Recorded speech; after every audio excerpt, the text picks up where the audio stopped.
A Associação Brasileira de Imprensa, em parceria com o site Nova Iguaçu Online e a TV Prefeito, participam, a partir de hoje, a primeira rodada de entrevistas de 2019. Participam da entrevista o jornalista Paulo César Pereira, de Nova Iguaçu Online, e Jardanes Oliveira, da TV Prefeito. O nosso primeiro convidado é o deputado André Siciliano, atual presidente da Alerj, a quem eu desde já agradeço pelo convite. Deputado, eu gostaria de fazer inicialmente duas perguntas. Primeiro, a Alerj atravessa um dos piores momentos da sua história, com 27 dos seus deputados respondendo a uma investigação do COAF e do Ministério Público Estadual. Então, as perguntas que eu queria lhe fazer é o seguinte: o senhor é um dos investigados porque o Ministério Público encontrou uma movimentação em uma das suas assessoras em torno de 26 milhões no período de 2016 a julho de 2017. E o próprio Procurador-Geral de Justiça do Rio, ele disse que o senhor tomou iniciativa, o senhor foi um dos primeiros deputados a procurá-lo e se colocar à disposição para prestar os esclarecimentos que se fizessem necessários. O senhor acha que a sua explicação correspondeu à expectativa do Ministério Público? Primeiro, tem algumas divergências em relação aos números, aos valores e às datas. A informação é que é de 2011 a 2017. Por que eu digo isso? Porque assim que saiu as notícias, e a notícia era que seriam 49 milhões de reais. Isso de 2011 a 2017. Mas o período que eu me refiro é de janeiro de 2016 a julho de 2017, onde então chegaríamos ao valor de 26 milhões. Mas justamente porque falam que tem 4 pessoas no meu gabinete. Sim. Que teriam movimentado 49 milhões. Ou todo. Na verdade, são 2 pessoas e que não corresponde a esse valor, porque assim que saiu as notícias, eu fui ao MP, procurei o Dr. Gussen e colocando à disposição as 2 funcionárias e me colocando à disposição. Ele até elogiou o seu gesto de procurar espontaneamente o Ministério Público. Dos primeiros, que no mesmo dia que eu fui, foi também o deputado Luiz Paulo. Eu notifiquei as 2 funcionárias, elas pediram o extrato bancário, por isso que eu digo que esses valores não correspondem, porque o valor é muito, muito menor que esse. Mas eu não tenho que fazer a defesa do CPF das funcionárias nem do CNPJ, porque uma das funcionárias tinha uma empresa até 2015, sociedade com o marido, e tinha conta corrente com o marido e com o pai. Por isso que eles falam que tinham 4. Na verdade, são 2 funcionárias, uma com conta corrente com uma pessoa jurídica e pessoa física do marido e uma pessoa física do pai. E somando, então? Aí, de 2011 a 2017, pode ser os 26 milhões. Né? Mas aí tem uma pessoa jurídica também junto. Mas eu não tenho que fazer a defesa das funcionárias, porque a gente está acompanhando em outros casos, tem depósito de funcionários com habitualidade, sempre no dia do pagamento, em conta de um funcionário, concentrando vários depósitos. Isso não acontece no meu gabinete, então eu estou muito tranquilo quanto a essa investigação, porque é bom que o homem público possa sempre ser investigado. Então, notifiquei as 2 funcionárias, elas pediram o extrato bancário às agências respectivas, juntaram o imposto de renda e juntaram a justificativa. Eu juntei as 2 respostas, colocando as funcionárias à disposição do MP e também me colocando à disposição. E já de pronto, deixando à disposição do MP o meu sigilo fiscal, telefônico e bancário. E fiz, né? Porque o que a gente tem acompanhado são valores que às vezes você não chega a esse número. E aí eu posso afirmar, por isso, que sendo de 1 ano, não alcançou, nem chegou perto desse valor. Mas quem está investigando que vai dizer se é isso ou não. Agora, deputado, diante desse cenário sombrio, né, e quase sem perspectivas, por que o senhor resolveu se candidatar à presidência da Alerj? Bem, primeiro, eu não acho que esse seja o pior momento da Assembleia, porque nós estamos vivendo há algum tempo já uma crise... Um processo de desgaste, né? Não, mas o político em geral há muito tempo, não de agora. Mas a Assembleia Legislativa sofre desde 2017. Houve uma decisão judicial que afastou 3 deputados e agora uma segunda decisão que tem 6 deputados afastados. Então, acho que esse foi o pior O momento. presidente preso, né? Esse eu acho que foi o pior momento. Então, essa questão das investigações, de movimentação de funcionários, dos gabinetes, é bom que aconteça, não é ruim não. É bom porque a gente vai melhorar a transparência da Assembleia, nós vamos melhorar o controle interno, hoje já fizemos uma reunião bacana. Eu estou interino desde julho de 2017. Pegamos uma crise financeira dura, a Assembleia aqui votou matérias importantes, cercada com grades, ao som de bomba de efeito moral, de bala de borracha, gás lacrimogênio. Então a gente viveu um período duro, 2017 para 2018. E nós votamos, e isso possibilitou que o Estado pudesse assinar com o governo federal o plano de recuperação, porque o Estado do Rio de Janeiro, ele sofreu com a queda do preço do petróleo, do barril do petróleo no mercado internacional, a partir de agosto, setembro de 2014. O royalty baixou também. $107 veio para fevereiro de 2016 para $28. Paralelo a isso, o Estado que, a partir de 2007, né, a folha do ativo triplicou, sai de 7 bi e 800 milhões para 22 bi. E a folha do inativo sai de 5.700, 5.800 para 17 bi em 2016. Então a gente tem, em 10 anos, a folha do ativo e inativo triplicando. O preço do petróleo sai de 107 para $28. Com a Lava Jato, o Rio, que tem no seu PIB, 31% do PIB é todo o setor de petróleo, o Rio sente mais que os outros estados. Os outros estados também têm problema fiscal. Então a gente teve uma crise econômica a partir de 2015, na verdade, porque ela chega fortemente com a queda do preço internacional do petróleo, mas aí também vem a Lava Jato e desacelera toda essa cadeia do setor de petróleo, né? Interrompendo 2 projetos, inclusive em Itaboraí e Itaguaí. Isso. Não, e aí também tem os estaleiros. Sim, os estaleiros. Tem os investimentos que quando o petróleo está a $100, você pode tirar petróleo até da rocha, mas a $28 você não consegue. Fica mais difícil. O desinvestimento foi grande, né? E com a crise também da Petrobras, é bom que se diga também, né? Da Lava Jato, que investigou, que prendeu. A gente sempre é a favor das investigações, mas também que se dê também um amplo direito de defesa. Então o Rio sofre muito. Vem uma crise econômica e em 2016 a gente teve um momento que a Assembleia no final do ano já também vota coisas para melhorar a arrecadação, com o aumento do ICMS, da bebida, do cigarro, entre outras medidas. Mas vem 17, o Estado não tem recurso para pagar a folha, fica 2, 3 meses atrasado e começa a atrasar a folha da área da segurança. 17 começa a pagar dentro do mês, mas em atraso. Então teve um momento que foi necessário tomar medidas para que o Estado pudesse aderir ao plano de recuperação. E eu, interinamente na presidência, mesmo contra, em muitas das ocasiões, contra a orientação do meu partido. Meu partido foi contra as mudanças, foi contra o teto de gasto, foi contra o aumento da alíquota, foi contra a autorização para alienação das ações da SEDAI e eu votei com o governo. Porque eu já fui prefeito 2 vezes, eu sei como é estar do outro lado do balcão, né? E eu não tenho dúvida, se nós ficássemos ali, naquele momento do ano de 2017, não aprovássemos e não fizéssemos 17 para 18, o acordo, o que aconteceu no Espírito Santo em 10, 12 dias ia acontecer aqui em 48 horas, na nossa Baixada. Morreram 114 no Espírito Santo em uma semana, em 2 semanas. Seguramente na Baixada Fluminense, em 48 horas. Esse número seria bem maior. Então, com responsabilidade, a gente votou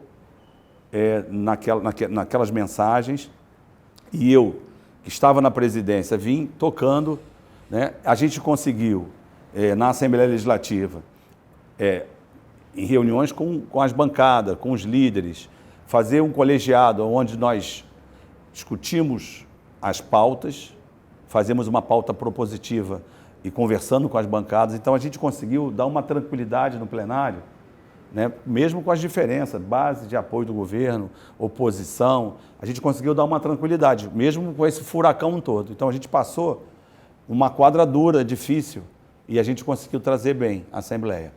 E nesse momento que, passada a eleição de outubro, eu fui procurado por alguns deputados, alguns partidos, e que perguntando se eu poderia botar o nome, se eu poderia, claro que. Então, eu coloquei o meu nome, em um momento a gente chegou a ter um número de apoio significativo, depois perdemos um pouco, mas eu botei sempre o nome. Então, nós estamos construindo uma chapa onde tem PSOL, DEM, PP... Que contempla todo o universo político da Assembleia. Que é toda a Assembleia. Então, quase toda, né? Porque tem o PSL e tem o Novo.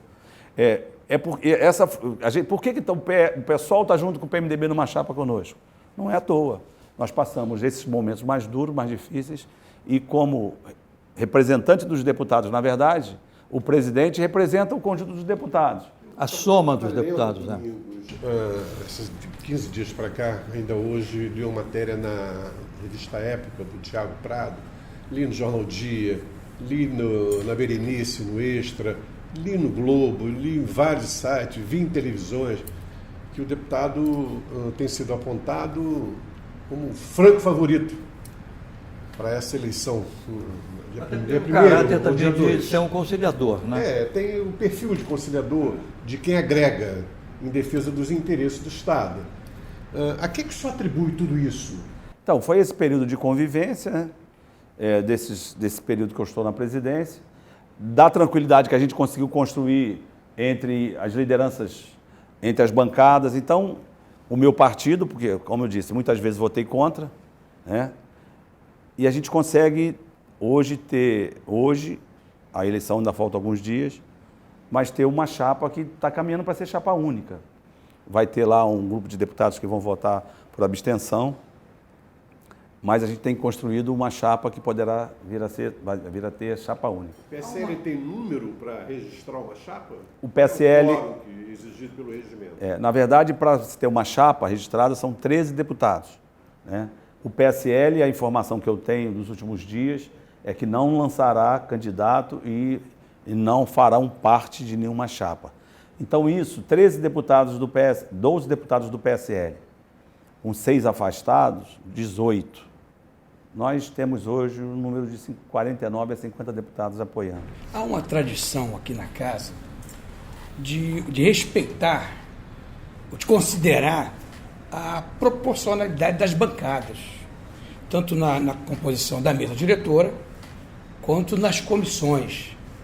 O senhor, candidato agora à presidência, o senhor vai respeitar, vai considerar essa proporcionalidade?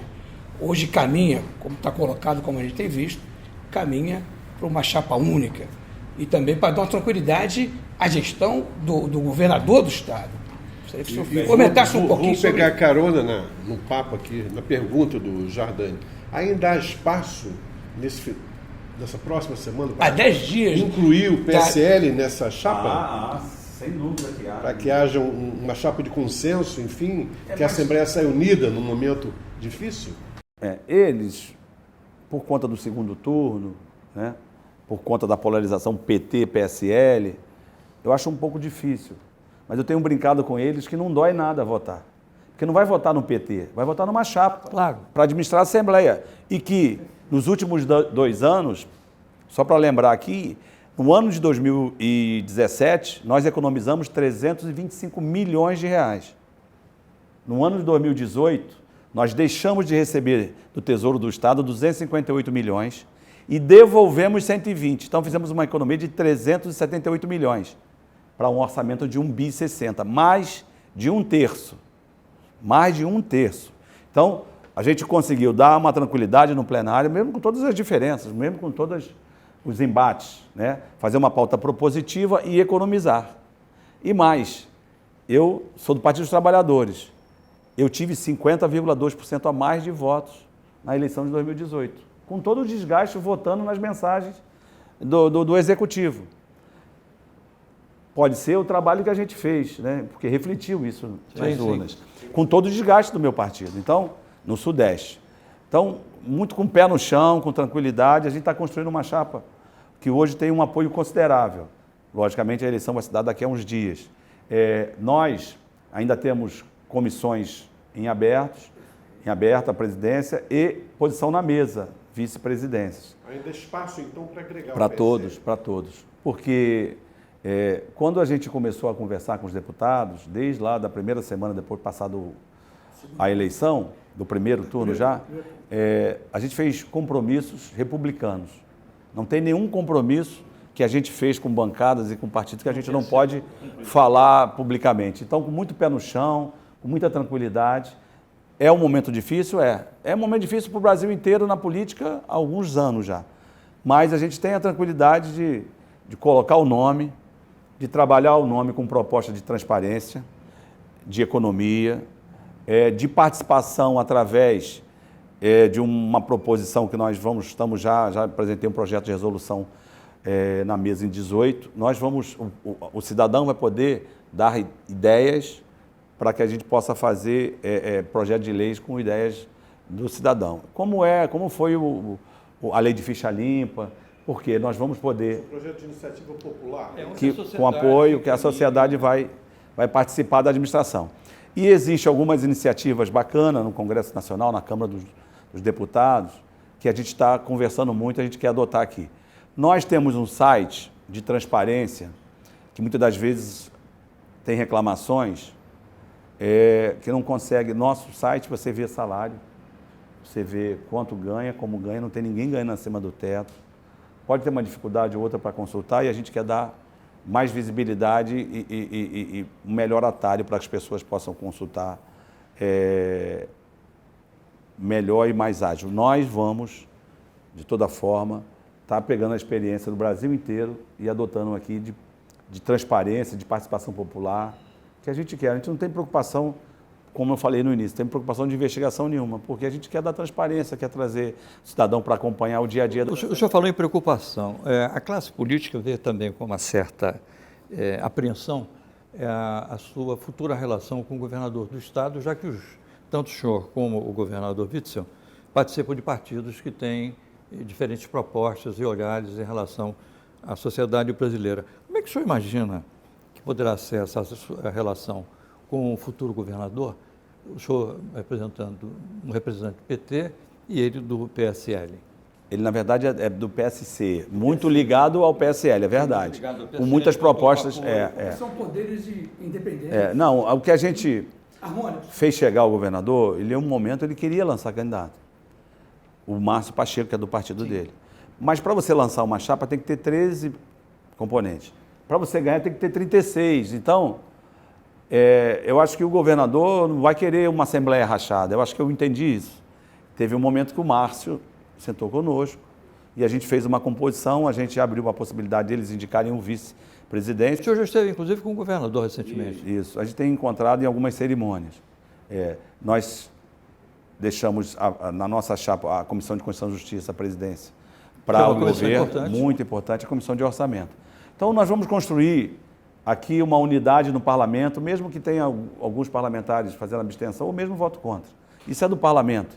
E a gente aqui, nesse período, eu quero reafirmar isso, nós vamos ser o representante dos deputados. Agora, logicamente, eu vou ter a minha atuação como parlamentar, não como presidente. Eu vou apresentar meus projetos de leis, que eu tenho mais de 300, eu tenho mais de 100 leis em vigor. Então, eu vou continuar legislando. Nesse período que o senhor está exercendo a presidência, digamos, interinamente, o senhor sancionou da Casa? Na verdade, com a sanção do governo e com a própria promulgação da Casa, no ano de 2018, mais de 600 leis. 2018. Considerável. Nós votamos... Muito expressivo. Nós votamos no mês que antecedeu a eleição, até a véspera da eleição, 340... Não, nós votamos 340 projetos de leis num período de 15 dias que antecedeu a eleição. Não caiu a sessão nenhuma vez por falta de quórum. A maior produção do parlamento. Eu não tenho dúvida. Agora, deputado, uma coisa que eu observei é o seguinte: quando o senhor assume, em função do impedimento do Jorge Pisciani, eu acho que a Assembleia passa a respirar ou a viver um outro momento. O senhor chegou a perceber que houve vamos dizer assim, uma decantação das paixões e que o senhor realmente conseguiu pacificar um pouco a casa? Na verdade, a gente escuta isso muito dos funcionários, das pessoas que trabalham no dia a dia aqui. Mas não é uma visão minha só à distância. É mais em função, que nós conseguimos, por exemplo, num período, com toda a crise, construir uma aliança com as universidades estaduais para a gente dar autonomia financeira às universidades. Um projeto sonhado em 30 anos, oposição e base do governo. Que naquele momento o governador Pezão não queria a emenda condicional, o projeto de emenda condicional. Eu costurei com a base do governo, costurei com a oposição, botei na pauta. E convenci o governador que ele ia ficar marcado na história por dar autonomia financeira às universidades estaduais. Depois veio, no primeiro trimestre de 2018, o plano de cargos e salários da área da saúde. Sim. Perderam mais de 4 mil funcionários públicos da área da saúde, abandonaram, porque muitas das vezes ganham um salário menor que o salário mínimo. E eles estão há 31 anos buscando um plano de cargos e salários, 31 anos. Nós construímos com o governador, com a base, com a oposição, um projeto. E nós votamos. Então, com todas as confusões, quer seja parlamentares afastados por decisão judicial, quer mesmo a crise econômica do Estado, a gente conseguiu dar uma tranquilidade no plenário, no parlamento. Isso criou um ambiente positivo. Por isso que eu acho que a gente tem agora uma candidatura relativamente bem colocada. O senhor viveu a experiência aqui de um governo problemático, que foi do governador Pezão, viveu a experiência da interinidade do governador Dornelles e viveu também o caos, os danos que o governo Sérgio Cabral criou ao Estado do Rio de Janeiro e vai viver, tem a possibilidade de viver no comando da Assembleia um novo governo de um cidadão que ninguém sabia quem era. O Estado tem uma série de problemas. Ele tem uma economia com grande dificuldade, ele depende basicamente do royalties de petróleo. O royalties um dia vai acabar. Qual é a alternativa que o senhor vê para a economia do Estado se recuperar dessa crise toda, causada por vários governos, em função de que projeto? O que o Rio tem que fazer? E como é que a Assembleia pode ajudar o Rio? Eu queria pegar uma carona nessa colocação do Paulinho e perguntar qual seria a sua participação nesse processo de recuperação econômica do Rio de Janeiro.